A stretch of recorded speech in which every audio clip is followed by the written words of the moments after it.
বাংলাদেশের নতুন spin bowling coach হয়েছেন পাকিস্তানের কিংবদন্তি লেগ স্পিনার মুশতাক আহমেদ। মঙ্গলবার বিষয়টি নিশ্চিত করেছে বাংলাদেশ ক্রিকেট বোর্ড। আগামী মাসে জিম্বাবুয়ের বিপক্ষে ৫ ম্যাচের টি-২০ সিরিজের আগে বাংলাদেশের দলের সঙ্গে যুক্ত হবেন ৫৩ বছর বয়সী এই কোচ। মুশতাকের সঙ্গে বিসিসিবির চুক্তি হয়েছে চলতি বছরের টি-২০ বিশ্বকাপ পর্যন্ত। ওয়েস্ট ইন্ডিজ ও যুক্তরাষ্ট্রে ১ জুন থেকে মাঠে গড়াবে এই বিশ্বকাপ। কোচ হিসেবে মুশতাকের দীর্ঘদিনের অভিজ্ঞতা রয়েছে।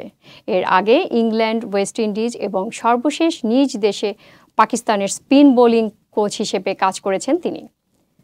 খেলোয়াড়ি জীবনেও বেশ সমৃদ্ধ ছিল মুশতাকের। পাকিস্তান জাতীয় দলের হয়ে ৫২ টেস্টে ১৮৫ এবং ১৪৪ ওয়ানডেতে নিয়েছিলেন ১৬১ উইকেট। প্রথম শ্রেণীর ক্রিকেটে তার ঝুলিতে রয়েছে ১,৪০৭ উইকেট। ১৯৯২ সালে ইমরান খানের নেতৃত্বাধীন বিশ্বকাপ জয়ী পাকিস্তান দলের অন্যতম সদস্য ছিলেন মুশতাক আহমেদ।